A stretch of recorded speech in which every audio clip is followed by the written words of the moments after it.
ഓം ശ്രീ സായിറാം. എല്ലാവർക്കും നമസ്കാരം. തത്വബോധം നമുക്ക് തുടർന്ന് നോക്കാം. വാസുദേവേന്ദ്ര യോഗീന്ദ്രം നത്വാ ജ്ഞാനപ്രദം ഗുരും മുമുക്ഷൂണാം ഹിതാർത്ഥായ തത്വബോധോഭിധീയതേ. അപ്പോ കഴിഞ്ഞ ദിവസം മായാദേവിയെ കുറിച്ചാണ് നമ്മൾ നോക്കിക്കൊണ്ടിരിക്കുന്നത്. ബ്രഹ്മാശ്രയാമായ എന്ന ആ മായയുടെ തന്മയെ കുറിച്ചാണ് ഇപ്പൊ നമ്മൾ നോക്കിക്കൊണ്ടിരിക്കുന്നത്. ബ്രഹ്മാശ്രയാമായ എന്ന ആ ഭാഗമാണ് നോക്കിയത്. അപ്പോ ഈശ്വരൻ എന്നുള്ള ആ പേര് വരുന്നത് എപ്പോഴാണോ സാക്ഷാൽ പരബ്രഹ്മം തൻ്റെ തന്നെ ശക്തിയായ മായയെ ഉപയോഗിച്ച് കൊണ്ടിരിക്കുന്നത്, ആ സമയത്ത് ഈശ്വരൻ എന്ന നാമം വരുന്നു. അതായത് Brahmam plus maya is equal to ഈശ്വരൻ. നമ്മൾ മനസ്സിലാക്കാൻ വേണ്ടിയിട്ടാണ്, എല്ലാം ഒന്ന് തന്നെ. പക്ഷെ ഈശ്വരൻ എന്ന് പറയുമ്പോൾ ശരിക്കും അവിടെ ഓരോ നാമങ്ങളായല്ലോ, ശിവൻ, വിഷ്ണു, അങ്ങനെ പല പല നാമങ്ങൾ വരും ഈശ്വരന്. അപ്പോൾ അത് മായ കൊണ്ടാണ് ആ ഒരു പിന്നുള്ള ഭാഗങ്ങൾ ഉണ്ടാകുന്നത്. ബ്രഹ്മത്തിൽ നിന്ന് അടുത്ത ദേവതാ സങ്കല്പത്തിലേക്ക് വരുന്നത് മായ ഉപയോഗിച്ചുകൊണ്ടാണ്. അതുകൊണ്ട് Brahmam plus maya is equal to ഈശ്വരൻ എന്നൊരു രീതിയിൽ അറിഞ്ഞിരിക്കണം നമ്മൾ. അപ്പോ ഈശ്വരൻ കാരണപ്രപഞ്ച രൂപമാണ്. ആ ഈശ്വരൻ കാരണപ്രപഞ്ചം, അതിൽ നിന്നാണ് ഉണ്ടാകുന്നത്. കാരണപ്രപഞ്ച രൂപമാണ്. സ്ഥൂല സൂക്ഷ്മ സൃഷ്ടിക്ക് കാരണമായി കർത്താവായി അദ്ദേഹം ഇരിക്കുന്നു. സ്ഥൂല സൂക്ഷ്മ സൃഷ്ടിക്ക്, സ്ഥൂലവും സൂക്ഷ്മവും സൂക്ഷ്മം പിന്നെ സ്ഥൂലം അങ്ങനെ ഉണ്ടാവുന്നല്ലോ. അതിന് കാരണക്കാരനായിരിക്കുന്നത് ആ ഈശ്വരൻ തന്നെ. അപ്പോൾ മായയെ അവിടെ ഉപയോഗിക്കുന്നു. അതുകൊണ്ടാണ് ഈശ്വരൻ എന്ന് പറയുന്നത്. മായ മാത്രം പോരാ, മായയുടെ ഉള്ളില് ഒരു അറിവുണ്ട്. ആ അറിവും കൂടെ ഉണ്ടാകുമ്പോഴാണ് ലോക സൃഷ്ടി നടക്കുന്നത്. അതിന് നമ്മൾ പറഞ്ഞു, കളിമണ്ണ് മാത്രം ഉണ്ടെങ്കിൽ അതിൽ നിന്ന് പാത്രം ഉണ്ടാവുകയില്ല. സ്വർണം മാത്രമാണെങ്കിൽ അതിൽ നിന്ന് ആഭരണം ഉണ്ടാവുകയില്ല. അതുണ്ടാക്കുന്ന ഒരാൾ വേണം. ഇനി ഉണ്ടാക്കുന്ന ആൾ ഉണ്ടായാൽ മാത്രം പോരാ, ആ ആൾക്ക് അതിനുള്ള അറിവും കൂടെ വേണം. അതുണ്ടാക്കുവാനുള്ള അറിവും കൂടെ വേണം എന്ന് പറഞ്ഞു. പിന്നെ നമ്മൾ അതിനുടെ ഉദാഹരണമായിട്ട് പുറത്തുനിന്ന് ഒരു സംഭവം എടുത്തിട്ടല്ല ഉണ്ടാക്കുന്നേ എന്ന് കാണിക്കാനായിട്ട് നമ്മള് ചിലന്തിയെ ഉദാഹരണമാക്കി നോക്കി. ചിലന്തി വലയുണ്ടാക്കുന്നു. സ്വന്തം ശരീരത്തിൽ നിന്ന് തന്നെയാണ് ഉണ്ടാക്കാനുള്ള മെറ്റീരിയൽ എടുക്കുന്നത്. വസ്തു ഉണ്ടാക്കാനുള്ള വസ്തുവും ആ വല എന്ന വസ്തുവും ഉണ്ടാകുന്ന ആ നൂല് സ്വന്തം ശരീരത്തിൽ നിന്ന് തന്നെയാണ് ഉണ്ടാകുന്നത്. അത് ആ വല ഉണ്ടാക്കാനുള്ള അറിവും ആരുടെ കയ്യിലുണ്ട്? വേറെ ആരുടെയെങ്കിലും ചോദിക്കണ്ട. ചിലന്തിക്ക് വേറെ ആരെങ്കിലും അവിടെ പോയി ചോദിക്കും, ഈ വല ഉണ്ടാക്കണമെന്നുണ്ട്, എൻ്റെ കയ്യിൽ സംഗതികളൊക്കെ ഉണ്ട്, ഉണ്ടാക്കാൻ അറിയാൻ മേല, എന്ന് പറഞ്ഞു തരാവോ എന്ന് ചോദിക്കേണ്ട കാര്യമില്ല. അപ്പോ ആ ചിലന്തി വല ഉണ്ടാക്കാനുള്ള അറിവും ചിലന്തിയിൽ ഉണ്ട്. അതുപോലെ ആണ് ഈശ്വരന്റെ അറിവ്. ഈശ്വരനിൽ തന്നെ ആ അറിവുണ്ട്. സൃഷ്ടിക്കാവശ്യമായ എല്ലാ അറിവും ആ ഈശ്വരനിൽ തന്നെ ഉണ്ട്. അപ്പോ അവിടെ ഈശ്വരനിൽ നിന്ന് ലോകം എന്ന തത്വം ഉണ്ടാകും. ഈശ്വരന്റെ കൈവശമുള്ള മായ രൂപമാറ്റം മൂലമാണ്, അതായത് പരിണാമം മൂലമാണ് ലോകമായി മാറുന്നത്. ഇതാണ് നമ്മൾ മനസ്സിലാക്കേണ്ട ഒരു വലിയ തത്വം. മായയുടെ പരിണാമമാണ് ലോകം. അപ്പൊ പാല് തൈരാകുന്നത് എങ്ങനെയാ? പരിണാമത്തിൽ കൂടെ. പാലിന്റെ പരിണാമമാണ് തൈര്. ഈശ്വരന്റെ അടുത്ത് ഇപ്പോൾ രണ്ട് തത്വങ്ങളുണ്ട്. എന്തൊക്കെയാണ്? ഒന്ന് മായ എന്ന തത്വവും പിന്നെ അറിവ് എന്നത്. ഇത് രണ്ടും ഈശ്വരന്റെ കയ്യിലുണ്ട്. മായയുമുണ്ട്, അറിവും ഉണ്ട്. അപ്പോ നിമിത്തമായിട്ടുള്ള അറിവ് കൊണ്ട് മായയെ ലോകമാക്കി ഈശ്വരൻ മാറ്റുന്നു. ഈശ്വരന്റെ കയ്യിൽ അറിവുണ്ട്. ആ അറിവ് ഉപയോഗിച്ച് ഈ മായാശക്തിയെ ഈശ്വരൻ ലോകമാക്കി മാറ്റുന്നു. ഈശ്വരന്റെ ഉടൽ ആണ് മായ. ചിലന്തിയുടെ ഉടൽ പോലെ വിചാരിക്കുക. ഈശ്വരന്റെ ഉടലാണ് മായ.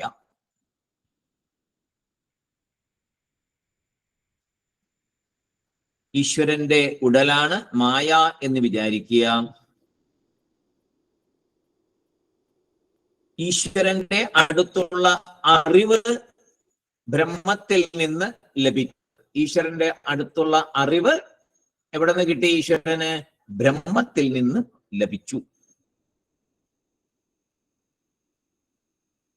നമ്മുടെ ഉള്ളിലും അറിവുണ്ട്, പക്ഷേ അജ്ഞാനം കൊണ്ട് നമുക്കത് അറിയാൻ പറ്റുന്നില്ല.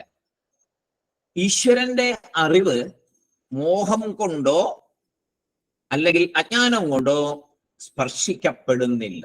ഈശ്വരന്റെ അറിവ് മോഹം കൊണ്ടോ അജ്ഞാനം കൊണ്ടോ സ്പർശിക്കപ്പെടുന്നില്ല.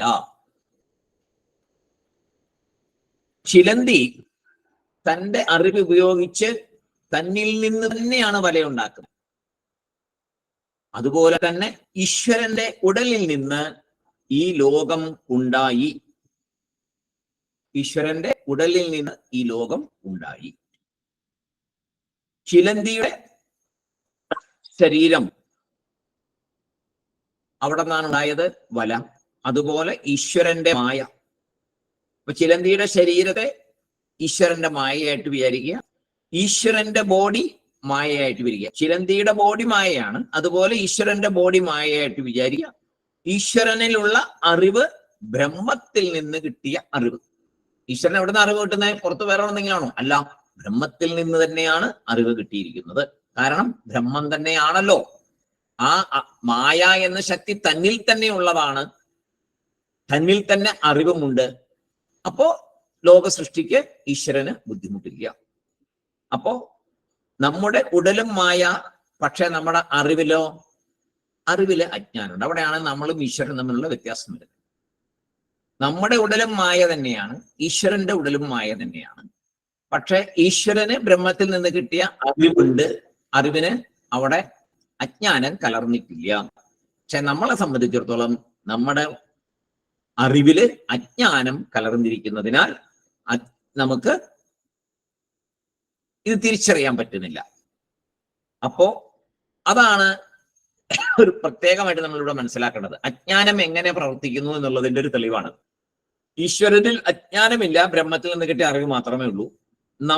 നമ്മളും ഈശ്വരന്റെ അംശം തന്നെയാണല്ലോ. പക്ഷെ നമുക്ക് എന്താ കുഴപ്പം? നമുക്ക് അറിവുണ്ട്, പക്ഷെ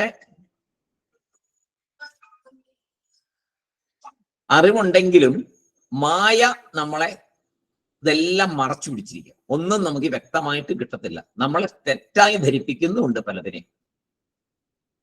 പിന്നെ മായയുടെ വേറൊരു ഗുണവും കൂടെ നോക്കേണ്ടതായിട്ടുണ്ട്. അപ്പൊ മായയെ കുറിച്ച് വിശദമായിട്ടാണ് നമ്മൾ നോക്കിക്കൊണ്ടിരിക്കുന്നത്. മായയുടെ വേറൊരു ഗുണം, നാം കാരണത്തിന്റെ ഒരു കാരണം, ആ കാരണത്തിന്റെ തന്മയെ അറിയാൻ. ഇപ്പൊ കാര്യം കാരണം എന്നൊക്കെ പറഞ്ഞാൽ മനസ്സിലാവണേ. ഒത്തിരി ക്ലാസ്സുകൾ നമ്മൾ അതിനെക്കുറിച്ച് എടുത്തിട്ടുള്ളതാണ്. എന്താണ് കാരണം, എന്താണ് കാര്യം എന്ന്, ഇതിന് തമ്മിലുള്ള ബന്ധത്തെ കുറിച്ചൊക്കെയാണ് ഇനിയിപ്പോ പറയുന്നത്. അപ്പോ കാരണത്തിന്റെ തന്മയെ, അതിന്റെ ഒറിജിനാലിറ്റിയെ കുറിച്ചറിയാൻ കാര്യത്തിന്റെ ഡീറ്റെയിൽസ് നോക്കിയാൽ മതി. ഒരു വസ്തുവിൽ നിന്ന് ഒരു സാധനം ഉണ്ടാകുന്നു. അപ്പോ ആ മെയിൻ വസ്തുവിന് ഏതിൽ നിന്നാണോ ഉണ്ടായത് ആ വസ്തുവിന്റെ ഘടകങ്ങളെ കുറിച്ചറിയാൻ ഉണ്ടായ സാധനങ്ങളുടെ ഡീറ്റെയിൽസിനെ നോക്കിയാൽ മതി. ഉണ്ടായതിന്റെ ഡീറ്റെയിൽസിനെ നോക്കിയാൽ മതി. അപ്പൊ എങ്ങനെയാണത്? ഒരു വസ്തുവിൽ നിന്ന് വേറൊരു വസ്തു ഉണ്ടാകുമ്പോൾ രണ്ടാമത് ഉണ്ടായ ആ വസ്തുവില് ആദ്യത്തെ വസ്തുവിന്റെ ഗുണങ്ങൾ നിർബന്ധമായിട്ട് ഉണ്ടാകും, അല്ലാതെ പറ്റത്തില്ലല്ലോ. ഇപ്പോ സ്വർണത്തിൽ നിന്ന് ആഭരണങ്ങൾ ഉണ്ടാകുമ്പോൾ ഈ ആഭരണങ്ങളിലെല്ലാം സ്വർണം ഉണ്ടല്ലോ. സ്വർണമില്ലാതെ എവിടെ പറ്റുമോ? സ്വർണം ഉണ്ട്, സ്വർണം തന്നെയാണ് ഇതിന്റെ ഘടകം. അപ്പോ അതുകൊണ്ടാണല്ലോ അതിൽ വേറെന്തെങ്കിലും കലർന്നുണ്ടോ എന്ന് നോക്കാനല്ലേ നമ്മൾ സ്വർണ്ണക്കടയിൽ പോയിട്ട് അതിന്റെ പ്യൂരിറ്റി നോക്കുന്നത്. സ്വർണത്തിന്റെ പ്യൂരിറ്റി നോക്കുന്നത് എന്തിനാ? ആഭരണം ഉണ്ടായി കിട്ടി നമ്മുടെ കയ്യിലുള്ള സ്വർണമാണെങ്കിൽ അവിടുന്ന് മേടിക്കുന്നതാണ് ഇതിന്റെ പ്യൂരിറ്റി ടെസ്റ്റ് ചെയ്യും. ഇപ്പോ നിർബന്ധമായിട്ടും പ്യൂരിറ്റി ടെസ്റ്റ് ചെയ്യുന്നത് എന്തിനാണ്? വേറെ വല്ലതും കലർന്നിട്ടുണ്ടോ എന്നറിയാം. അപ്പോ സ്വർണമാണ് കാരണം, കാര്യമാഭരണം.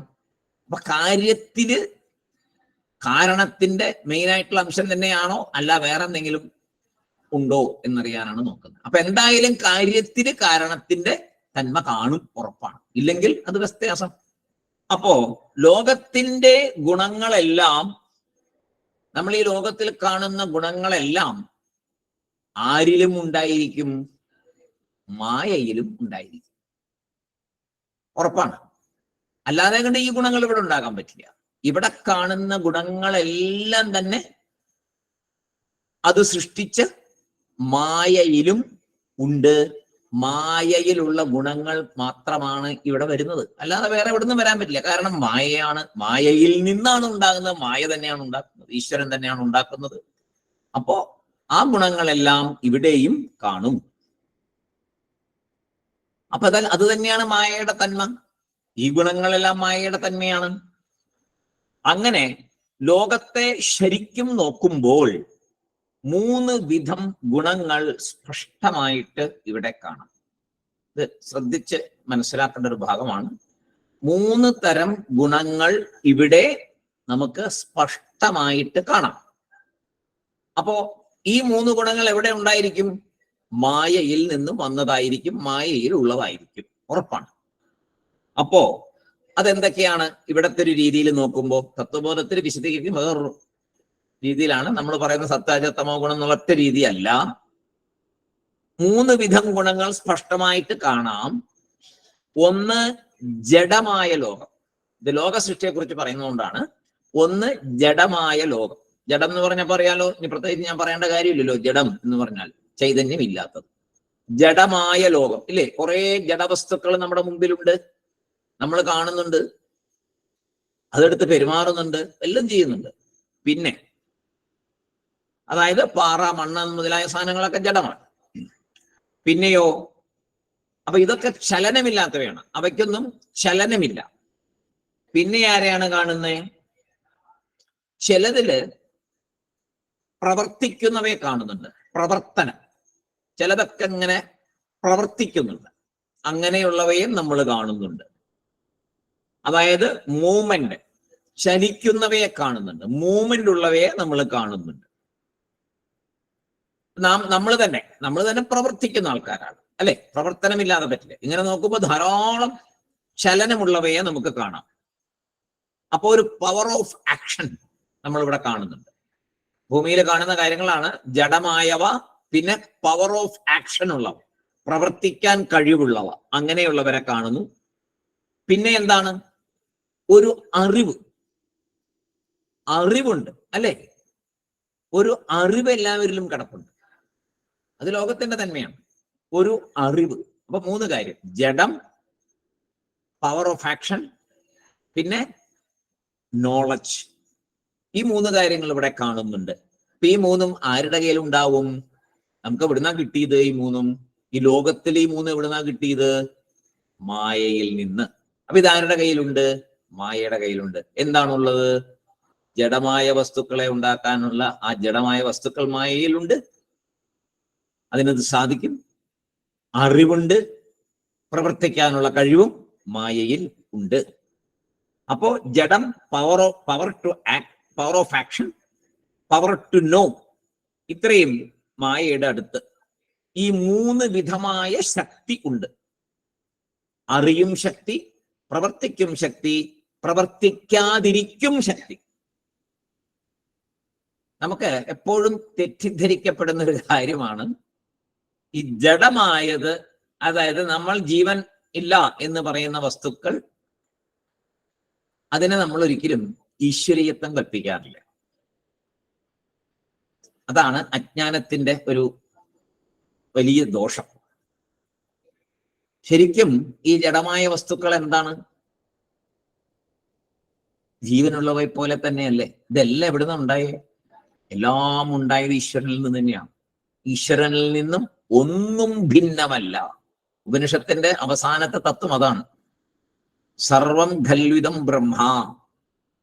എല്ലാം ഈശ്വരനാണ്. ഈശ്വരനല്ലാതെ ഇവിടെ ഒന്നുമില്ല. ബ്രഹ്മമല്ലാതെ ഇവിടെ യാതൊന്നുമില്ല. നമുക്ക് പക്ഷെ അങ്ങനെ വിശ്വസിക്കാൻ പറ്റില്ല. അതാണ് അജ്ഞാനത്തിന്റെ പ്രശ്നം. അതിനാണ് ഇവിടെ സൃഷ്ടിയെ ഈ തരത്തില് ശങ്കരാചാര്യസ്വാമികൾ തത്വബോധത്തിൽ പറയുന്നത്. ഇത് ഉൾക്കൊള്ളാൻ വേണ്ടിയിട്ടാണ്. ജഡമായത് എല്ലാം ഈശ്വരനിൽ നിന്ന് തന്നെ ഉണ്ടാകുന്നു. ജഡമായതെല്ലാം അവിടുന്ന് തന്നെ ഉണ്ടാകുന്നേ. പ്രവർത്തിക്കാൻ കഴിവുള്ള ഒരു അറിവും അവിടുന്ന് തന്നെയാണ് ഉണ്ടാകുന്നത്. പ്രവർത്തിക്കാനുള്ള ശക്തിയും അവിടുന്ന് തന്നെയാണ് ഉണ്ടാകുന്നത്. ഈ 3 കാര്യങ്ങൾ ഓർത്താൽ നമുക്ക് ആ ഈശ്വര ശക്തിയെക്കുറിച്ച് നല്ല ബോധമുണ്ടാവും. അപ്പൊ നമുക്ക് ഒന്നിനെയും തള്ളിപ്പറയാൻ തോന്നില്ല. ദ്വൈതം മനസ്സിൽ നിന്ന് മാറും. 2 എന്നുള്ള ചിന്തമാകും. ഇത് വേറെ അത് വേറെ, അതില്ല. എല്ലാം ഒന്ന് തന്നെയാ. എല്ലാം ഈ മായയുടെ ഉള്ളിൽ തന്നെയാ. മായയുടെ ഉള്ളിൽ എവിടെ നിന്നാ കിട്ടിയേ? ഈശ്വരന്റെ കയ്യിൽ നിന്ന്, അതായത് ബ്രഹ്മത്തിന്റെ കയ്യിൽ നിന്ന്. ബ്രഹ്മത്തിന്റെ ശക്തി തന്നെയാണ് മായയുടെ കയ്യിലുള്ള ശക്തികളും. അതിൽ കൂടുതലായിട്ടൊന്നുമില്ല. അതിൽ ചെറിയൊരംശം മാത്രമേ മായയിലുള്ളൂ. അപ്പോ സാക്ഷാൽ ബ്രഹ്മത്തിന്റെ ശക്തി എന്തായിരിക്കും? അതൊക്കെ ഉപനിഷത്ത് വരുമ്പോ പറയുമല്ലോ. നക്ഷത്രങ്ങളെ പ്രകാശിപ്പിക്കുന്നതും സൂര്യനെ പ്രകാശിപ്പിക്കുന്നതും ഭൂമിയെ എല്ലാ ഗ്രഹങ്ങളെയും അതാത് സ്ഥാനത്ത് നിർത്തുന്നതും അവരുടെ എല്ലാം പ്രവർത്തനങ്ങൾ നിയന്ത്രിക്കുന്നതും സൂര്യനെ പോലും പ്രകാശിപ്പിക്കുന്നതും സൂര്യന്റെ തേജസ്സും ആരാണ്? ബ്രഹ്മമാണ് എന്ന് പറയും. അപ്പോഴേ നമ്മൾ ആ ഹയർ ലെവലിലേക്ക് വരണം.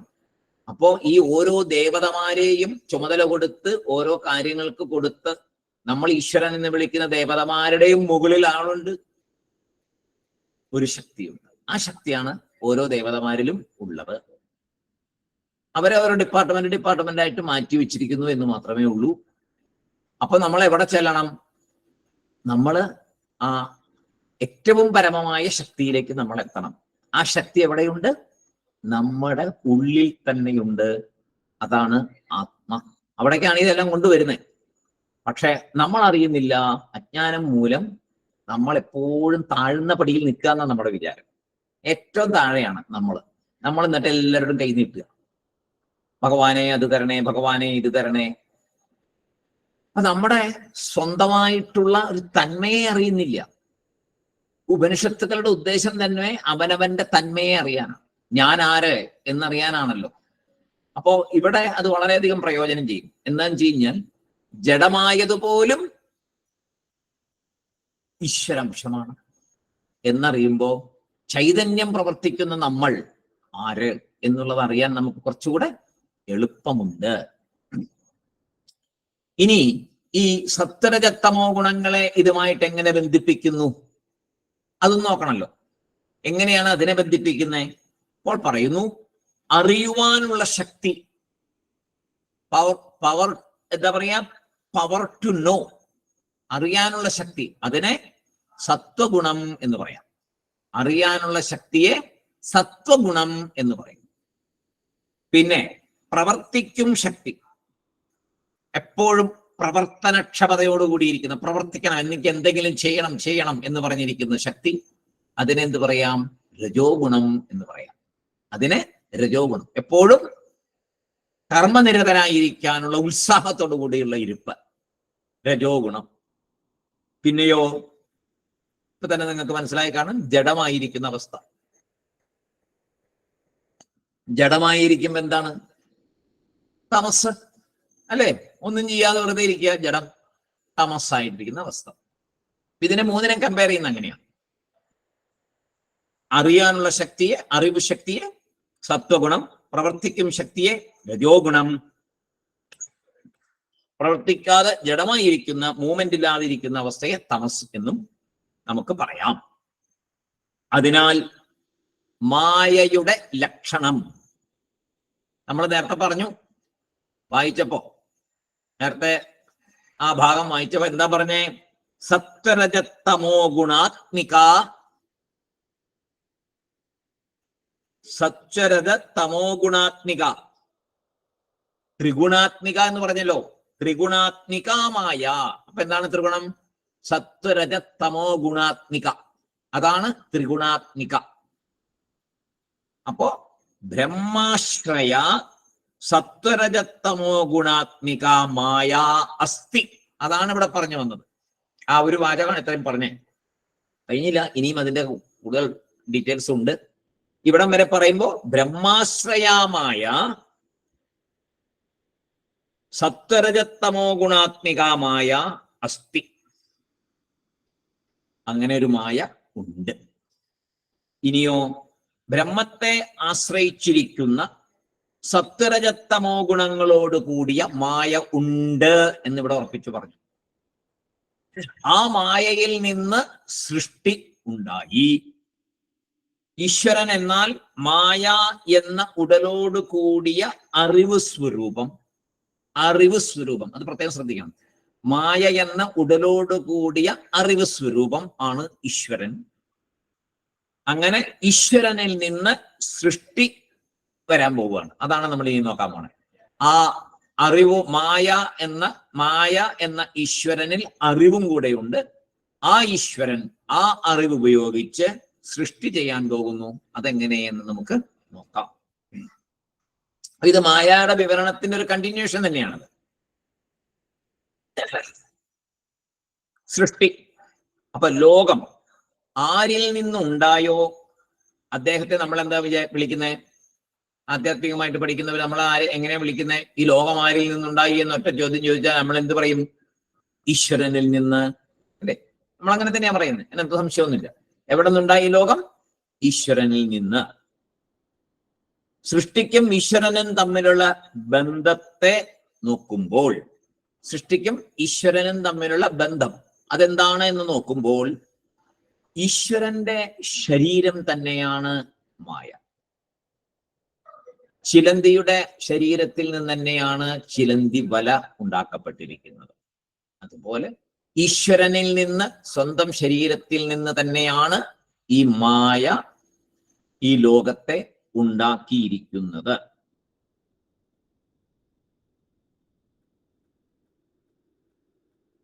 ചിലന്തി തന്റെ അറിവ് ഉപയോഗപ്പെടുത്തി തന്നിൽ നിന്ന് തന്നെ വലയുണ്ടാക്കി. അതിസുന്ദരമായ വല. എത്രത്തോളം സുന്ദരമാകുന്നു അത്രത്തോളം അതിന്റെ അറിവിന്റെ ശക്തിയാണ്, അല്ലെ? ഏറ്റവും സുന്ദരമായിട്ട് നെയ്യുമ്പോ അതിന്റെ അറിവ് അത്രയും ഉണ്ടെന്നാണല്ലോ. അതുപോലെ ഈശ്വരനിൽ രണ്ടംശമുണ്ട്. ഒന്ന് ബ്രഹ്മം അറിവായിട്ടും, ബ്രഹ്മം അറിവ്. ഈശ്വരനില് രണ്ട് കാര്യമുണ്ട്, രണ്ടംശമുണ്ട്. ഒന്ന് ആ ബ്രഹ്മം, അത് അറിവ് സ്വരൂപമായിട്ട് ബ്രഹ്മം ഇരിക്കുന്നു. പിന്നെയോ മായ അംശം, അതായത് സൃഷ്ടിക്ക് വേണ്ട വസ്തുവായിട്ട് അറിവും മായ എന്ന സൃഷ്ടിക്ക് വേണ്ട അംശം. അറിവ് എന്നുള്ള ബ്രഹ്മ അംശം, മായയും ബ്രഹ്മാംശം തന്നെ രണ്ടംശമായിട്ടാണ് ഈശ്വരനില് അത് വിളങ്ങുന്നത്. മായാ അംശം ഈശ്വരന്റെ ശരീരം. ചിലന്തിയുടെ വല പോലെ, ചിലന്തിയുടെ ശരീരം പോലെ മായയുടെ ശരീരമാണ് ഈശ്വരന്റെ ശരീരം. അത് ജഡതത്വമാണ്. അതിനെ ജഡതത്വം എന്ന് പറയും. ആ ശരീരത്തെ ജഡതത്വം എന്ന് പറയുന്നു. ബ്രഹ്മ അംശം ഈശ്വരന്റെ അറിവ്, ചിലന്തിയുടെ അറിവ് പോലെ. അതിനെ ഇന്റലിജന്റ് പ്രിൻസിപ്പിൾ എന്ന് പറയും, അറിവ് സ്വരൂപം എന്ന് പറയും. അപ്പൊ ജഡതത്വവും അറിവ് സ്വരൂപവും കൂടെ കൂടുമ്പോഴാണ് ലോക സൃഷ്ടി ഉണ്ടാകുന്നത്. ഇപ്പൊ നേരത്തെ പറഞ്ഞു പരിണാമമാണ് എന്ന് പറഞ്ഞു. മായയുടെ പരിണാമം. ആ പരിണാമത്തിന് കാരണം അറിവ്. അറിവ് കൊണ്ടല്ലേ പരിണാമം ഉണ്ടാക്കാൻ പറ്റും. അപ്പൊ പരിണാമത്തിന് കാരണമായിരിക്കുന്നത് മായയിലുള്ള ഈശ്വരന്റെ അറിവ്. മായാ അംശം പരിണാമം മൂലം ലോകമായി മാറും. ബ്രഹ്മ അംശം പരിണാമമില്ലാതെ അറിവായി ആധാരമായി ഇരിക്കുന്നു. ശ്രദ്ധിച്ച് കേൾക്കുക ഒന്നുകൂടെ, ഈ ഭാഗം വളരെ പ്രധാനപ്പെട്ടതാണ്. മായയെക്കുറിച്ച് വ്യക്തമായിട്ട് അറിഞ്ഞാൽ മാത്രമേ മായയുടെ പിടിയിൽ നിന്ന് നമുക്ക് മോചിതരാകാൻ പറ്റുള്ളൂ. അത് മോചിതരമായാൽ മാത്രമേ ജീവിതത്തിന്റെ അന്തിമ ലക്ഷ്യമായ ആത്മസാക്ഷാത്കാരം പറ്റുള്ളൂ. അപ്പോ ആ മായയെ തന്നെ നന്നായിട്ട് അറിയണം. എന്താണ് മായയുടെ ശക്തി എന്നിട്ടറിഞ്ഞിട്ട് മായയെ തന്നെ നമ്മൾ ശരണം പ്രാപിക്കണം. ഈശ്വരനെ ശരണം പ്രാപിക്കൽ തന്നെയാണ് മായയെ ശരണം പ്രാപിക്കൽ. അപ്പോ മായ അംശം ഈശ്വരന്റെ ശരീരം, അത് ജഡതത്വം. ബ്രഹ്മ അംശം ഈശ്വരന്റെ അറിവ്, അത് ഇന്റലിജന്റ് പ്രിൻസിപ്പിൾ. മായ അംശം പരിണാമം മൂലം ലോകമായി മാറുന്നു. ബ്രഹ്മ അംശം പരിണാമമില്ലാതെ അറിവായി ആധാരമായി ഇരിക്കുന്നു. ഈ രണ്ട് തത്വങ്ങളുടെ ഒരുമയും വേർമയും ഒന്ന് കണ്ടു നോക്കണം. അപ്പോഴേ കൂടുതൽ മനസ്സിലാവുള്ളൂ.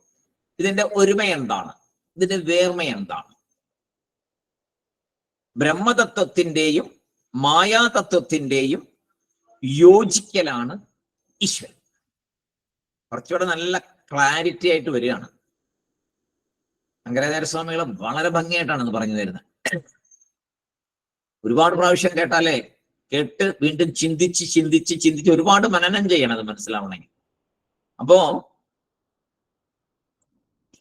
ബ്രഹ്മതത്വത്തിന്റെയും മായാതത്വത്തിന്റെയും യോജിപ്പ് ആണ് ഈശ്വരൻ. ആ ഈശ്വരനാണ് ലോകത്തിന്റെ കാരണതത്വം. ലോകത്തിന്റെ കാരണതത്വം ഈശ്വരൻ. ഇനി ബ്രഹ്മം അഥവാ ചേതന സ്വരൂപം അഥവാ കോൺഷ്യസ് പ്രിൻസിപ്പിൾ ആയിട്ടിരിക്കുന്നു. ബ്രഹ്മാംശം എങ്ങനെ ഇരിക്കുന്നത്? ചേതന സ്വരൂപമായിട്ടും കോൺഷ്യസ് പ്രിൻസിപ്പിൾ ആയിട്ടും ഇരിക്കുന്നു. അപ്പൊ മായ ജഡസ്വരൂപമാണ്. അതിനെ പ്രവർത്തനക്ഷമമാക്കുന്നത് ബ്രഹ്മത്തിന്റെ ചേതന സ്വരൂപമായ കോൺഷ്യസ് പ്രിൻസിപ്പിൾ ഉപയോഗിക്കുമ്പോഴാണ്. അപ്പൊ ഇതാണ് രണ്ടും കൂടെ യോജിക്കുമ്പോൾ ഉണ്ടാവുന്ന സംഭവം. രണ്ട് തത്വങ്ങൾ എന്ന് പറഞ്ഞാൽ ജഡസ്വരൂപമായ തത്വവും ചേതന സ്വരൂപമായ തത്വവും കൂടി യോജിക്കുമ്പോൾ ലോക സൃഷ്ടി ഉണ്ടാകുന്നു എന്ന് പറഞ്ഞു. ഇനി വിയോജിക്കുമ്പോ എങ്ങനെയാണ്? രണ്ടാമതായി ബ്രഹ്മം മാറ്റമില്ലാത്ത സ്വരൂപമായിരിക്കുന്നു. ബ്രഹ്മത്തിന് ഒരു മാറ്റവും ഇല്ലാതിരിക്കുന്ന അവസ്ഥ, നിർവികാര അവസ്ഥ. വികാരം എന്ന് പറഞ്ഞാൽ മാറ്റമാണ്, പരിണാമമാണ്. ബ്രഹ്മം മാറ്റമില്ലാത്ത സ്വരൂപമായി നിർവികാരമായി ഇരിക്കുന്നു. മായ സവികാരം, അതായത് മാറ്റത്തിന് വിധേയമാകുന്നു. ഇതാണ് അത് തമ്മിലുള്ള ഒരു വ്യത്യാസം. ബ്രഹ്മത്തിന് മാറ്റമില്ലാത്ത അവസ്ഥയും മായയ്ക്ക് മാറ്റമുള്ള അവസ്ഥയും. അപ്പൊ അത് തമ്മിലുള്ള വ്യത്യാസം മനസ്സിലായല്ലോ. ആദ്യത്തെ യോജിപ്പ് മനസ്സിലായി, വ്യത്യാസം മനസ്സിലായി. ഇനി എന്താണ്? ബ്രഹ്മം നിർഗുണം. നമ്മൾ നേരത്തെ പറഞ്ഞ 3 ഗുണങ്ങൾ ആരുടെ കയ്യിലാ? മായയുടെ കയ്യില്.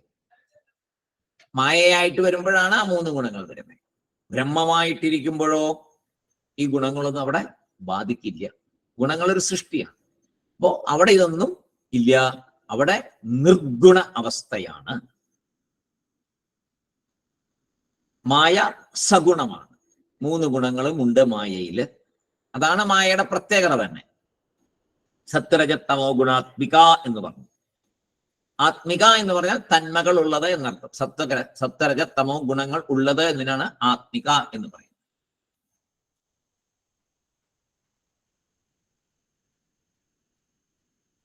സത്വരജതമോ ഗുണാത്മിക, എല്ലാ ഗുണങ്ങളോടും കൂടിയതാണ് മായ. അപ്പോ ധാരാളം കോമ്പിനേഷൻ ഉണ്ടാവും. എവിടെന്ന്? ഈ 3 ഗുണങ്ങൾ കൊണ്ട് ഒരുപാട് കോമ്പിനേഷൻസ് അവിടെ ഉണ്ടാകും. ഇതുപോലെ കളർ, ബേസിക് കളർ 2 ഉണ്ടെങ്കിൽ അതിൽ നിന്ന് ധാരാളം കളറുകൾ ഉണ്ടാക്കുന്ന പോലെ 3 ഗുണങ്ങളിൽ നിന്ന് ഒരുപാട് കോമ്പിനേഷൻസ് ഉണ്ടാവും. അടുത്ത് പറയുന്നു ബ്രഹ്മസത്യം മായാമിഥ്യ എന്നൊരു കേൾവി നമ്മൾ കേട്ടിട്ടുണ്ട് അല്ലെ? ബ്രഹ്മസത്യം മായാമിഥ്യ എന്നൊരു ഭാഗം നമ്മൾ കേട്ടിട്ടുണ്ട്. അതിന് ചെറിയ ചെറിയ എക്സ്പ്ലനേഷൻ ആയിട്ടുള്ള ഇനി മനസ്സിലാക്കാൻ പോകുന്നു. എന്താണ് സത്യം എന്ന് പറയുന്നത്? ബ്രഹ്മസത്യം മായാമിഥ്യ എന്ന് പറഞ്ഞു. അപ്പൊ മായ എന്നുള്ള സ്ഥലത്ത് ജഗത് എന്ന് ഉപയോഗിക്കും. ബ്രഹ്മസത്യം ജഗത് മിഥ്യ, അങ്ങനെയാണല്ലോ പറയുന്നത്. അപ്പൊ മായ എന്നുള്ള സ്ഥലത്താണ് ജഗത്ത് വരുന്നത്. നീ ബ്രഹ്മസത്യം എന്നുള്ളതിന് ഒരിക്കലും മാറ്റമില്ല. അപ്പൊ എന്താണ് ഈ സത്യം? സ്വതന്ത്രമായത് സത്യം. സ്വതന്ത്രമായത്, ഇൻഡിപെൻഡന്റ്, അതാണല്ലോ സത്യം. ഇൻഡിപെൻഡന്റ്, ആരെയും ഡിപ്പെൻഡ് ചെയ്യാത്തത്, സ്വതന്ത്രമായത് സത്യം. അപ്പോ ബ്രഹ്മം ആരെങ്കിലും ഡിപ്പെൻഡ് ചെയ്തിട്ടുണ്ടോ? ഇല്ല. ഒരേ ഒരു കാര്യമേ ഉള്ളൂ ഇവിടെ. ആരാണ്? ബ്രഹ്മം മാത്രം.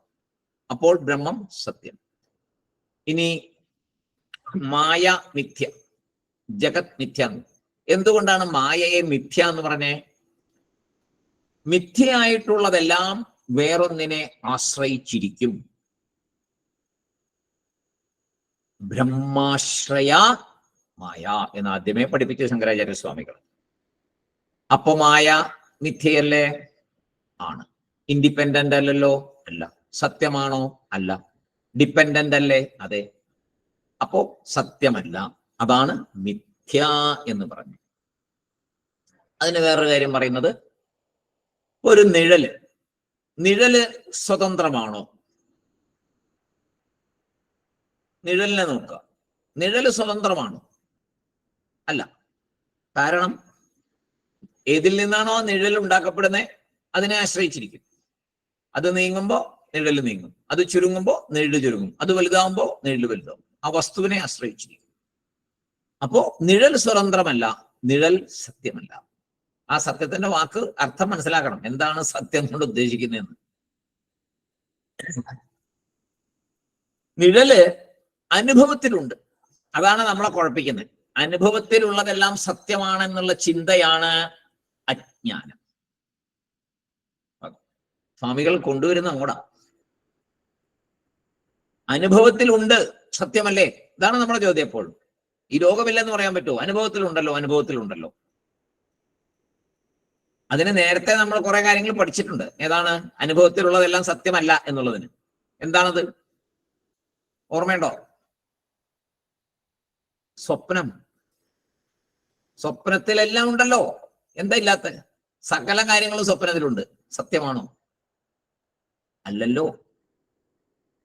അത് ഓർക്കണം ഇടയ്ക്ക്. ഇത് സത്യമാണ്, സത്യമാണെന്ന് പറയുമ്പോൾ ഓർക്കണം. സ്വപ്നത്തിൽ കാണുന്നുണ്ട്, എല്ലാ സ്വപ്നത്തിൽ കാണുന്നുണ്ട്. സ്വപ്നത്തിൽ കാണാത്തതായിട്ടൊന്നുമില്ല. കുറെ കാലമായല്ലോ ഉറക്കം തുടങ്ങിയിട്ട്. ഇഷ്ടംപോലെ കാണുന്നുണ്ട്. കണ്ണു തുറക്കുമ്പോ ഒന്നുമില്ല. അപ്പോ അനുഭവത്തിലുണ്ടോ? സ്വപ്നത്തിൽ അനുഭവിക്കുന്നില്ലേ? അനുഭവം ഉണ്ടല്ലോ സ്വപ്നത്തിൽ. അതുകൊണ്ടല്ലേ കരഞ്ഞുകൊണ്ട് എണീക്കുന്നതും ചാടി എണീക്കുന്നതും പേടിച്ചെണീക്കുന്നതും സദ്യയൊക്കെ കൊണ്ടുവച്ച് സുഖമായിട്ട് എണീക്കുന്നതും കരഞ്ഞുകൊണ്ട് എണീക്കുന്നതും വേദന കൊണ്ട് എണീക്കുന്നതും. എണീറ്റ് കഴിയുമ്പോൾ വേദന ഇല്ല, ഭയങ്കര വേദന. ആരോ ഇടിച്ച് ചതച്ച് ചമ്മന്തി, ആന ചവിട്ടി, ആന കുത്തി. അനുഭവത്തിലുണ്ടായി, പക്ഷെ ഉണർന്നപ്പോൾ അനുഭവത്തിലില്ല, ജാഗ്രതയിലില്ല. അതേപോലെ വലിയൊരു ജാഗ്രതയിലാണ് ഇപ്പൊ കിടക്കുന്നത്, വലിയൊരു സ്വപ്നം കണ്ടുകൊണ്ടിരിക്കുകയാണെന്നാണ് പറയുന്ന ശാസ്ത്രം. ഓട്ടെ. അപ്പൊ നിഴൽ അനുഭവത്തിലുണ്ട്, പക്ഷേ അതിന് തനിയെ ഒരു എക്സിസ്റ്റൻസ് ഇല്ല. വസ്തുവിനെ മാറ്റിയാൽ നിഴൽ അവിടെ ഉണ്ടാവുമോ? ഉണ്ടാവില്ല. വസ്തു ഉണ്ടെങ്കിലേ നിഴലുള്ളൂ. അപ്പൊ തനിയെ ഒരു എക്സിസ്റ്റൻസ് നിഴലിന് ഇല്ല. മായയ്ക്ക് തനിയെ എക്സിസ്റ്റൻസ് ഇല്ല. അടിവരയിട്ട് മനസ്സിലാക്കേണ്ടത്, മായയ്ക്ക് തനിയെ നിലനിൽപ്പ് ഇല്ല. ഓർത്തോണം. ഞാൻ ആരെ എന്ന് കണ്ടുപിടിക്കുമ്പോഴാണ് ഇതൊക്കെ തെളിഞ്ഞു വരിക. മായയ്ക്ക് തനിയെ എക്സിസ്റ്റൻസ് ഇല്ല. ബ്രഹ്മാശ്രയമായ എന്ന് പറഞ്ഞു കഴിഞ്ഞു, ക്ലിയർ ആയിട്ട് പറഞ്ഞു കഴിഞ്ഞു. അതുകൊണ്ട് തന്നെ ഇന്നതാണ് എന്ന് നമുക്ക് മനസ്സിലാക്കാൻ പറ്റില്ല. മായ എന്ന് പറഞ്ഞാൽ ഇന്നതാണ് എന്ന് മനസ്സിലാക്കാൻ പറ്റില്ല. കാരണം അതിന് തനിയെ ഒരു എക്സിസ്റ്റൻസ് ഇല്ല. നിഴലിന് എക്സിസ്റ്റൻസ് തനിയെ ഇല്ലല്ലോ, ആ വസ്തുവിനെ ആശ്രയിച്ചല്ലേ ഉള്ളൂ. അതുപോലെ ബ്രഹ്മത്തെ ആശ്രയിച്ചിരിക്കുന്ന മായയ്ക്ക് തനിയെ എക്സിസ്റ്റൻസ് ഇല്ല. അപ്പോ എന്താ പറയാൻ പറ്റുക? എന്തോ ഒന്ന് എന്നല്ലാതെ ഒന്നും പറയാൻ പറ്റത്തില്ല. മായയെ എന്തോ ഒന്ന്, ബ്രഹ്മത്തെ ചേർന്നിരിക്കുന്ന എന്തോ ഒന്ന് എന്നേ പറയാൻ പറ്റുള്ളൂ. എന്തോ ഒരു ശക്തി, ബ്രഹ്മത്തെ ചേർന്നിരിക്കുന്ന എന്തോ ഒരു ശക്തി എന്നേ പറയാൻ പറ്റും. തനിയെ ഉള്ളൊരു ശക്തിയല്ല, ബ്രഹ്മത്തെ ചേർന്നിരിക്കുന്ന ഒരു ശക്തി എന്നേ പറയാൻ പറ്റുള്ളൂ. അതിന് 3 ഗുണങ്ങളുണ്ട്. ആ ശക്തിക്ക്, ബ്രഹ്മത്തെ ചേർന്നിരിക്കുന്ന ശക്തിക്ക് 3 ഗുണങ്ങളുണ്ട്. അത് മാറ്റത്തിന് വിധേയമാണ്. അത് മാറ്റത്തിന്, പരിണാമത്തിന്, വികാരത്തിന് വിധേയമാണ്. അത് ഈശ്വര ശരീരമാണ്. അത് ഈശ്വര ശരീരമാണ്. മായയെ കണ്ടേ തീരൂ എങ്കിൽ, മായയെ കാണണം എങ്കിൽ മായയെ മായ എന്ന് കാണിക്കാൻ പറ്റത്തില്ല. മായയെ മായ എന്ന് കാണിക്കാൻ പറ്റും. അതാണ് അതിന്റെ സംഭവം. അതിന്റെ തനിയെ എക്സിസ്റ്റൻസ് ഇല്ല. അപ്പൊ മായയെ കാണാന്ന് പറഞ്ഞാൽ മായയായിട്ട് കാണിക്കാൻ പറ്റില്ല. സൃഷ്ടി രൂപത്തില് മായയെ കാണിക്കാം. ഇതാണ് മായ എന്ന് കാണിക്കാം. നമ്മൾ കാണുന്നതൊക്കെ എന്താണ്? ഇതാണ് മായ. മായയെ കാണാം എന്നുള്ളവർക്ക് ഒരു ബുദ്ധിമുട്ടില്ല. കണ്ണു തുറന്നാൽ കാണുന്നത് മുഴുവൻ മായയാണ്. എന്ത് ഭംഗിയായിട്ടാ ശങ്കരാചാര്യ സ്വാമികളെ കൊണ്ടെത്തിച്ചിരിക്കുന്നത്. കണ്ണു തുറന്നാൽ കാണുന്നത്, നമ്മൾ അനുഭവമുള്ളത് സത്യമാണെന്ന് പറയുമ്പോൾ അല്ല മക്കളെ, കാണുന്നത് മായയാണ്. ഈശ്വരന്റെ ശരീരമാണ്, മായയാണത്. ബ്രഹ്മാശ്രയമാണ്, തനിയെ നിലനിൽപ്പില്ല. ഈശ്വരനെ ആശ്രയിച്ച് നിൽക്കുന്ന ഒരു ശക്തിയാണ് ഇത് തോന്നിപ്പിക്കുന്നത്. അതിൽ നിന്നാണ് ഇതെല്ലാം കാണുന്നത്, നമ്മൾ അനുഭവിക്കുന്നത്, അനുഭവം എന്ന് നമുക്ക് തോന്നുന്നത്. കാരണം ഈ മായയുടെ പരിണാമമാണ് ലോകം. മായയുടെ പരിണാമം, വികാരമാണ് ഈ ലോകം. ഒരു രീതിയിൽ ലോകത്തെ മായ എന്ന് പറയാം, വേറൊരു രീതിയിൽ ഈശ്വര സ്വരൂപം എന്നും പറയാം. ഭഗവത്ഗീതയിൽ ഭഗവാൻ അനിത്യം അസുഖം ലോകം എന്ന് പറഞ്ഞിട്ടുണ്ട്. അനിത്യം അസുഖം ലോകം എന്നാണ് ഭഗവാൻ പറഞ്ഞിരിക്കുന്നത്. അതായത് എന്താണ് അനിത്യം എന്ന് പറഞ്ഞാൽ? നിത്യമല്ലാത്തത്. ലോകം നിത്യമല്ല എന്ന് ഭഗവാൻ പറഞ്ഞിട്ടുണ്ട്, ക്ലിയർ ആയിട്ട് പറഞ്ഞിട്ടുണ്ട്. ഈ ലോകം നിത്യമല്ല എന്ന് ഭഗവത്ഗീതയിൽ ഭഗവാൻ പറഞ്ഞു കഴിഞ്ഞാൽ അതിലപ്പുറമൊന്നും വേണ്ടല്ലോ. പിന്നെയോ അസുഖം, നമ്മൾ വിചാരിക്കും സുഖമാണെന്ന്, സുഖമല്ല എന്ന് പലപ്പോഴും മനസ്സിലാവുന്നുണ്ട്. അപ്പോ അസുഖമാണ് ലോകം, സുഖം തരാത്തതാണ് ലോകം. നിത്യമല്ല, സുഖവും ഇല്ല എന്നവിടെ പറഞ്ഞു. അതേ ഭഗവാൻ 10-ാം അധ്യായത്തില് എല്ലാ വിശേഷപ്പെട്ടതും വിഭൂതി യോഗമായിട്ട് പറഞ്ഞു. എല്ലാ വിശേഷപ്പെട്ടതും ഞാൻ തന്നെയാണെന്ന് പറയുകയും ചെയ്തു അല്ലേ. അസുഖം അനിത്യം എന്ന് പറഞ്ഞ ശേഷം 10-ാം അധ്യായത്തിൽ പറഞ്ഞു എല്ലാം ഞാൻ തന്നെയാണെന്ന് പറഞ്ഞു. വിശേഷപ്പെട്ടതെല്ലാം ഞാനാണെന്ന് പറഞ്ഞു. വേറൊരു സമയം പറഞ്ഞു ഈ ലോകത്തില് വൈരാഗ്യം വരണം എന്ന് പറഞ്ഞു. ഇതെല്ലാം ഭഗവാൻ തന്നെ പറയുന്നത്. വേറൊരു സന്ദർഭത്തിൽ പറയുന്നു ഈ ലോകത്തില് വൈരാഗ്യം വരണം. കാരണം ഇത് ദുഃഖകാരണമാണ്, ഈ ലോകം ദുഃഖകാരണമാണ്, അതുകൊണ്ട് വൈരാഗ്യം വരണം, എന്നാലേ നിങ്ങളുടെ ദുഃഖം ഇല്ലാതെ ഉണ്ടാവുകയുള്ളൂ. ഇപ്പൊ ലോകത്തെ ഭഗവാൻ എന്ന് പറഞ്ഞ് നമുക്ക് നമസ്കരിക്കാം. സുന്ദരമായിട്ടാണ് അവിടെ പറയുന്നത്. ലോകത്തെ ഇതാണ് ഈശ്വരൻ എന്ന് പറഞ്ഞ് നമുക്ക് നമസ്കരിക്കാം, വന്ദിക്കാം. ലോകത്തെ ദുഃഖകാരണം എന്ന് പറഞ്ഞ് നിന്ദിക്കാം. നമ്മുടെ സ്പിരിച്വാലിറ്റി ഭയങ്കര കോംപ്ലിക്കേറ്റഡാണ്. ശരിക്കും മനസ്സിലാക്കിയില്ലെങ്കിൽ, മനസ്സിലാക്കി കഴിഞ്ഞാൽ വളരെ സിമ്പിളാണ്. ഏറ്റവും പെർഫെക്റ്റ് ആയിട്ടുള്ള ആത്മതത്വമാണ് ഭാരത സംസ്കാരത്തിന്റെ, വേദത്തിന്റെ വേരൂന്നിയിട്ടുള്ള ഈ സംസ്കാരം. ലോകത്തെ ഈശ്വരനായി കണ്ട് നമസ്കരിക്കാം, ലോകത്തെ ദുഃഖകാരണമായി കണ്ട് നിന്ദിക്കാം. ഏതാ വേണ്ടേ? അവിടെയാണ് ചോദ്യം. ഏതാണ് വേണ്ടത്? ലോകത്തെ ഭഗവാൻ എന്ന് കണ്ട് വന്ദിക്കാം, ലോകത്തെ ദുഃഖകാരണം എന്ന് പറഞ്ഞ് നിന്ദിക്കാം. ഏതാണ് വേണ്ടത്? എന്താ മറുപടി? ഒന്ന് ചിന്തിച്ചു നോക്കാം. ഒരു മിനിറ്റ് ഒന്ന് ചിന്തിച്ചു നോക്കാം. എന്ത് മറുപടിയാണ് വേണ്ടത്? എന്താണ് മറുപടി കൊടുക്കേണ്ടത്? ലോകത്തില് മോഹം വന്നാൽ എന്ത് ചെയ്യണം? അതിനെ നിന്ദിക്കണം, അല്ലെങ്കിൽ സങ്കടമായി പോകും. മോഹം കൂടി വരും, മോഹങ്ങൾ സാധിക്കാതെ വരും, സങ്കടത്തിലേക്ക് ചെന്ന് ചാടും. അപ്പൊ ലോകത്തില് മോഹം വന്നാൽ എന്ത് ചെയ്യണം? നിന്ദിക്കണം. ലോകത്തില് വെറുപ്പ് വന്നാലോ? ഭയങ്കരമായിട്ട് വെറുക്കുക ലോകത്തെ. അയാളെ കാണാൻ പറ്റി, ഇയാളെ കാണണ്ട, എനിക്കൊന്നും വേണ്ട, അതാണ് ഇതാണ്, വെറുപ്പോ വെറുപ്പ്. അപ്പൊ എന്ത് ചെയ്യണം? അങ്ങനെ വെറുക്കാൻ പാടില്ല. ഈശ്വരനായി കാണണം. ഈശ്വരനായി കണ്ട വെറുപ്പ് പോവില്ലേ മനസ്സിൽ നിന്ന്? ആരെയും വെറുക്കേണ്ട കാര്യമില്ലല്ലോ. ഒരു സിറ്റുവേഷനെയും വെറുക്കേണ്ട കാര്യമില്ല, ഒന്നിനെയും വെറുക്കേണ്ട കാര്യമില്ല. കാരണം അത് ഈശ്വരനാണ്. ഈശ്വരനെ വെറുക്കുവോ ആരെങ്കിലും? ഇല്ലല്ലോ. ഇങ്ങനെയാണ് മനസ്സിനെ, നേരത്തെ പറഞ്ഞു അല്ലേ, 3 കാര്യങ്ങള്: മന ഏകാഗ്രത, മനഃശുദ്ധി, മനവിശാലത.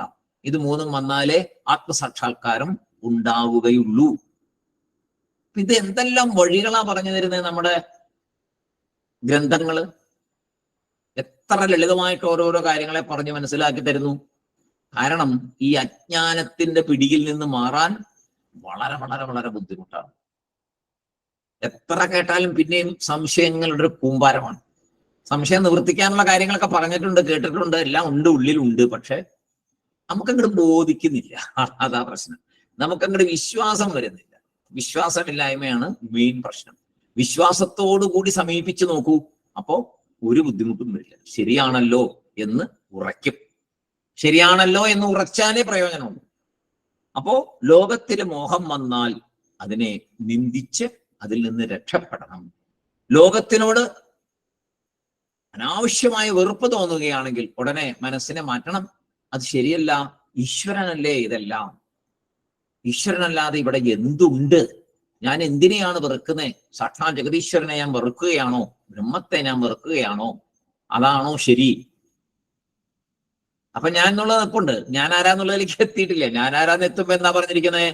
സർവവും ഈശ്വരനായി കാണണം. അതാണല്ലോ അവസാനത്തെ തത്വം. ഈശ്വരനല്ലാതെ ഇവിടെ ഒന്നുമില്ല. അദ്വൈത സിദ്ധാന്തം. അദ്വൈതം രണ്ടില്ല, ഒന്നേ ഉള്ളൂ. ഇങ്ങനെ 2 രീതിയിലും ആകാം എന്ന് പറഞ്ഞാൽ അതെങ്ങനെയാ ശരിയാവണേന്ന് അടുത്ത ചോദ്യം കൂടിയുണ്ട്. 2ഉം ആകാം എന്ന് പറഞ്ഞാൽ എങ്ങനെ എന്നടുത്ത ചോദ്യം. അതെങ്ങനെ 2ഉം ആകാൻ പറ്റണേ? അപ്പോ പറയുന്നു, വൈരാഗ്യത്തിന് വേണ്ടി നിന്ദിക്കാം. എന്തിനു വേണ്ടിയാ നിന്ദിക്കുന്നത്? വൈരാഗ്യം ഉണ്ടാകാനായിട്ട് ആത്മസാക്ഷാത്കാരത്തിന്റെ ചില പടികളിൽപ്പെട്ട, നമ്മൾ അവിടെ നിന്ന് തുടങ്ങിയത്, നമ്മൾ കുറെ കാര്യങ്ങൾ വേണമെന്ന് പറഞ്ഞല്ലോ ആദ്യം.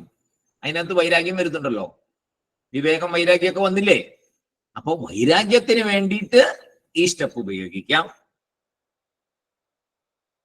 വെറുപ്പ് എന്നുള്ള ആ ദൂഷ്യം മാറാനായിട്ട് ഈശ്വരനാണെന്ന് കാണാം.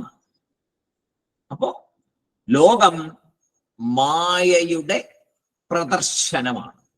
ലോകം മായയുടെ പ്രദർശനമാണ്. അങ്ങനെ സൃഷ്ടികർത്താവിനെയും സൃഷ്ടികാരണവും പറഞ്ഞു. സൃഷ്ടികർത്താവാരാണ്? ഈശ്വരൻ. സൃഷ്ടികാരണവും പറഞ്ഞു. ബ്രഹ്മവും മായയും തമ്മിലുള്ള ചേർച്ച എന്താണെന്ന് വെച്ചാൽ, എന്താണ് ഇത് തമ്മിലുള്ള ചേർച്ച? ബ്രഹ്മവും മായയും തമ്മിലുള്ള ചേർച്ച, ബ്രഹ്മം അനാദി, ബ്രഹ്മത്തിന്റെ തന്നെ ആശ്രയിച്ചിരിക്കുന്ന അംശമായതിനാൽ മായയും അനാദി. എന്നുണ്ടായി എന്ന് ആർക്കും പറയാൻ സാധ്യമല്ല. ബ്രഹ്മം മായയെ വെളിവാക്കുന്ന അവസ്ഥയില്, മായയെ ഉപയോഗിക്കാത്ത അവസ്ഥയുണ്ട്. അതാണ് പ്രളയം കഴിഞ്ഞിരിക്കുന്ന അവസ്ഥ. മായയെ ഉപയോഗിക്കാതിരിക്കുക. അപ്പൊ ആ അവസ്ഥയില് ബ്രഹ്മത്തിന്റെ ആ മായയെ വെളിപ്പെടുത്താത്ത അവസ്ഥയില് ബ്രഹ്മം മാത്രം. ബ്രഹ്മം മായയെ വെളിവാക്കുന്ന അവസ്ഥയില് ഈശ്വരൻ എന്നുള്ളൊരു നാമത്തോടു കൂടിയിട്ടാണ് പിന്നെ പ്രവർത്തിക്കുന്നത്. മായയെ വെളിപ്പെടുത്തുമ്പോൾ ഈശ്വരൻ.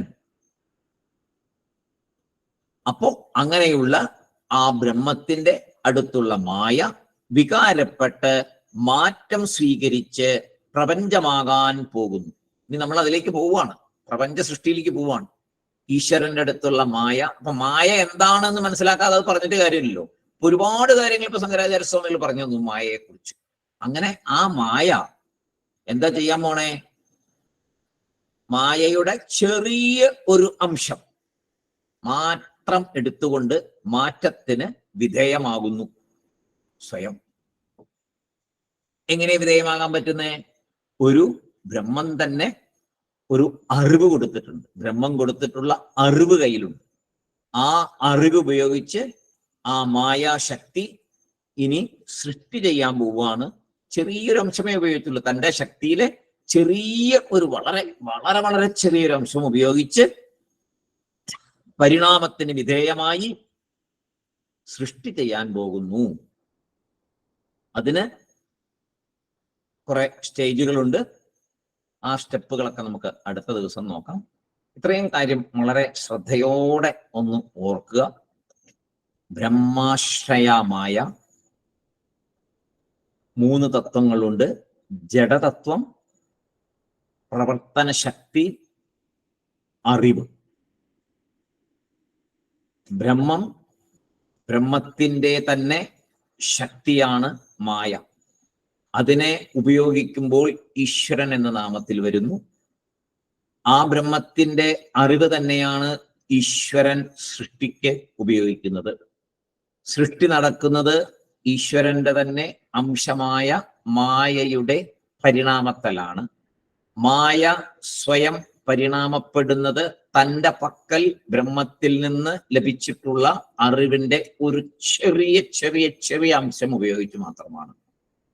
ഇനി എങ്ങനെയാണ് അതിനെ ഉപയോഗിച്ച് നാം ഈ കാണുന്ന നിത്യമല്ലാത്ത അനിത്യമായ ഈ പ്രപഞ്ചം എങ്ങനെ മായ സൃഷ്ടിച്ചു എന്ന് നമുക്ക് അടുത്ത ദിവസം നോക്കാം.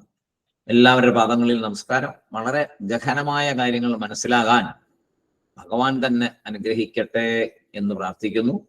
ഓം പൂർണ്ണമദ പൂർണ്ണമിദം പൂർണ്ണാത് പൂർണ്ണമുദച്യത്തെ പൂർണ്ണസ്യ പൂർണ്ണമാദായ പൂർണ്ണമേവാവശിഷ്യത്തെ.